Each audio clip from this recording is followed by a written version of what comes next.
Hello, magandang araw mga kasari-sarites ko dyan. Kamusta na po ang inyong tindahan, ang inyong mga negosyo? Maliit man yan o malaki? Kamusta ang mga subscriber ko dyan na kahit walang tindahan and nanonood sa akin, nanonood ng iba pang mga negosyong kagaya nito dahil nag-iisip din na pasukin na ang ganitong negosyo. Kamusta po kayo? At sa mga nanonood, sana po ay nasa mabuti kayong kalagayan. Ako naman po ay okay lang din kahit papano naitatawid, nairaraos ang araw-araw na buhay. Siyempre, lumaban lang tayo ng patas, may awa din ang may kapal sa atin.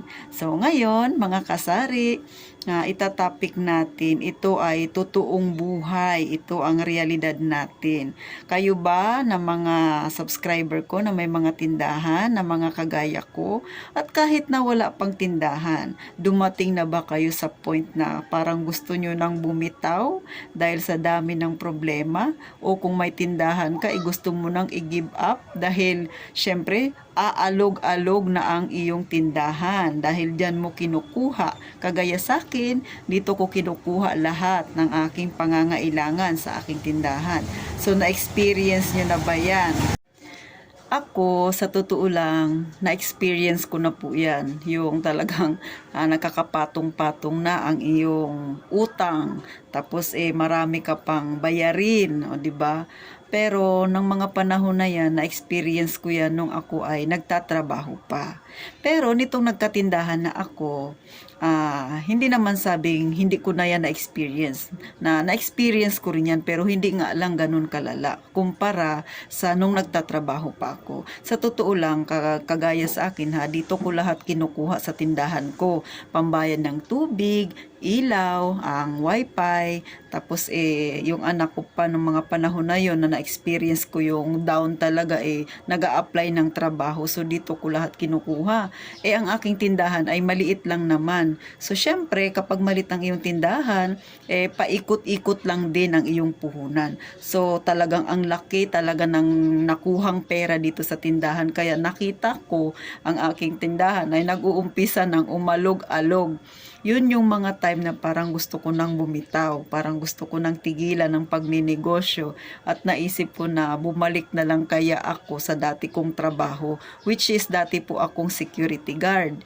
Pero naisip ko naman pagbabalik ako ng trabaho, panibagong gastos. Kasi pag magsi-security guard ka, syempre, kailangan mo ng lisensya, training. So, mahina-hina ang 10,000 doon kasi mga uniform pa tsaka sapatos na gagastusin mo.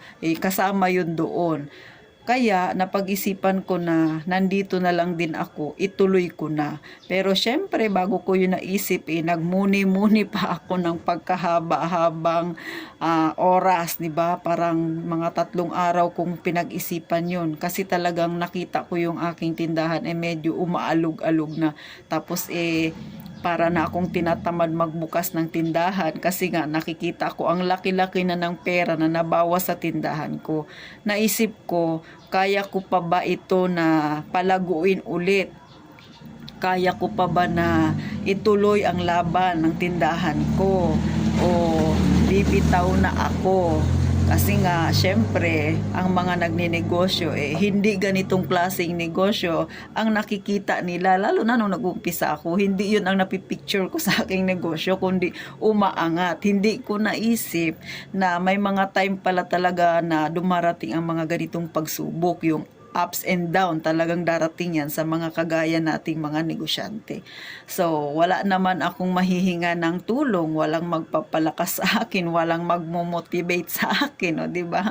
Kaya nga 'di ba sa iba napapakinggan mo, o sinong magmo-motivate sa iyo, di i-motivate mo yung sarili mo. So totoo 'yun, walang nag-motivate sa akin kaya talagang ako imo-motivate ko yung sarili ko, 'di ba? Pero sa totoo lang nung na-experience ko yung ganong feeling, isa lang ang aking ginawa. Syempre, pinag-pray ko na kaya ko pa ba, itutuloy ko pa ba? Kung itutuloy, sana gumanda naman ang lagay ng aking tindahan. Sa totoo lang, hindi ko ito sinishare sa inyo para ma-discourage din kayo. Sinishare ko ito sa inyo, lalo na sa mga nag-uumpisa pa lang ng tindahan, na syempre lahat tayo ay pagdadaanan yun.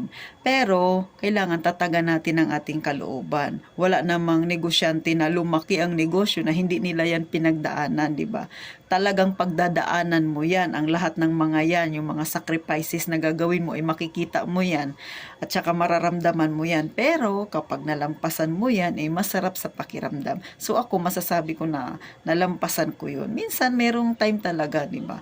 Pero, pag iniisip mo na bakit mo ba siya sinimulan, ano ba ang iyong dahilan, o di ba, yun lagi yung pumapasok sa isip ko na kaya ko ito sinimulan kasi ito yung gusto ko, ngayon pa ba ako magi-give up na nandito na ako? So ganun yung naisip ko, mga kasari. So nung panahon na yun na talagang para nakikita ko na medyo nagda-down ng aking tindahan, syempre pinag-pray natin na sana mapabuti at paunti-unti ay makabangon.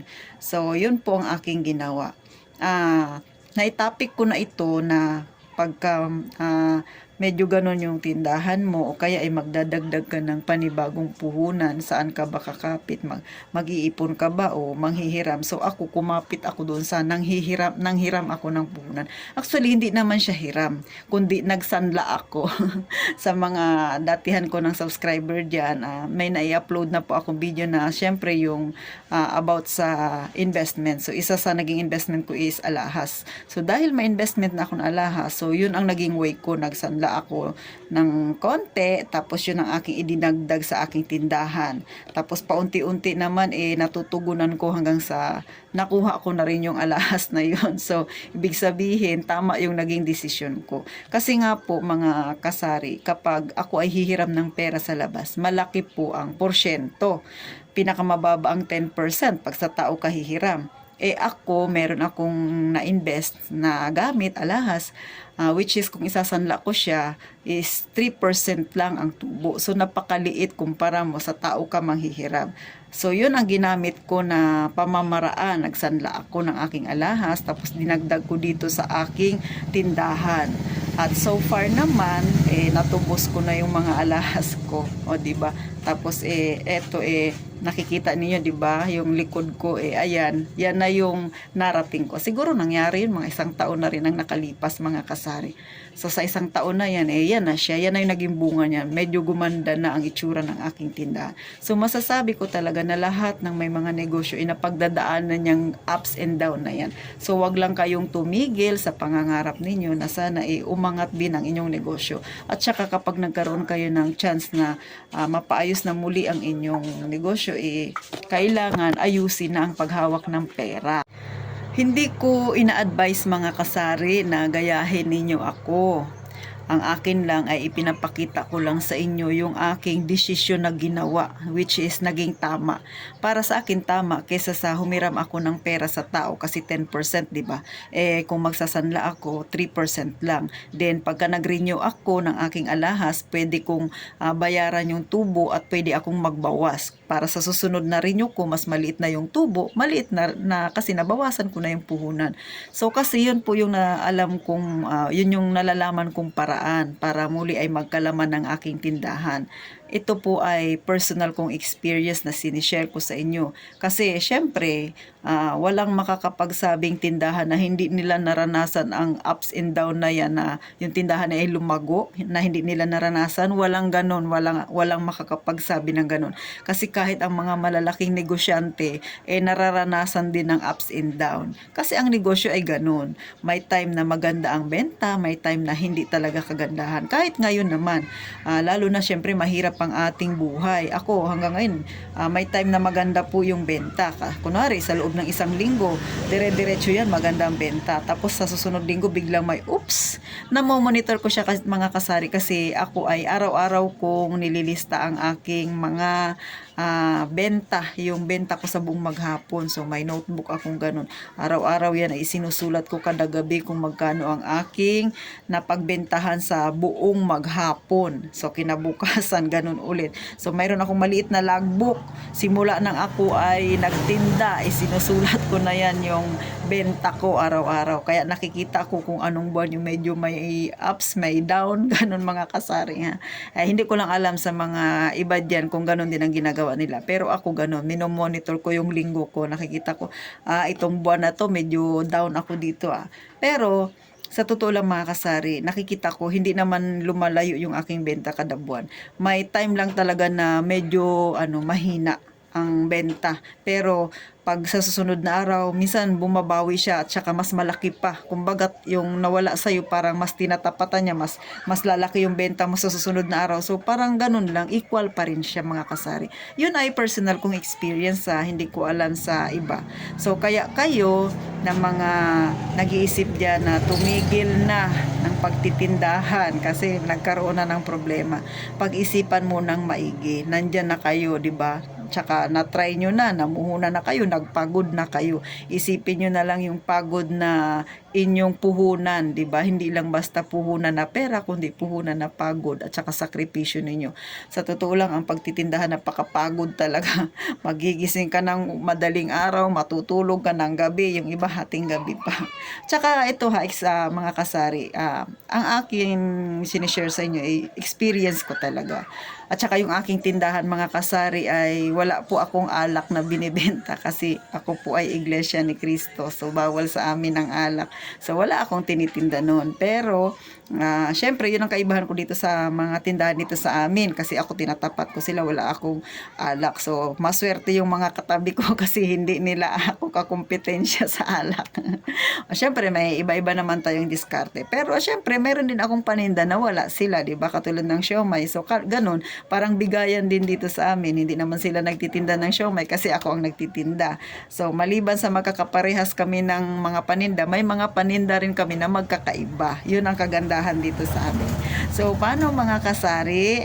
Sana napangiti ko kayo, napaisip yung iba, nagkaroon ng kaunting lakas ng kalooban na kahit na medyo may ups and down or minsan down, di ba? Mga kasari, meron pang mga pamamaraan na pwede nating gawin para madagdagan ang ating puhunan at saka kung medyo dumadown talaga yung ating negosyo, talaga lahat tayo dumaranas niyan ha. Huwag lang bibitaw at saka syempre, patas lang tayo para hindi tayo masira sa ating customer. Tsaka syempre mas lalo tayong pagpalain ng ating Panginoon. So paano mga kasari? Sana po lagi niyong abangan ng aking upload at saka pakiabangan din po ako doon sa FB page. Paki-follow, like and share din po ang aking video doon sa page, sa FB page ko na Mama Marites. Doon naman po ay panay pagpapasaya ang aking ginagawa. Dito ay medyo seryoso ako dahil business ang pinag-uusapan natin. So kabaliktaran naman doon sa FB page ko. So maraming salamat. Huwag niyo pong kalimutang mag-subscribe and like sa aking YouTube channel. Thank you po ulit.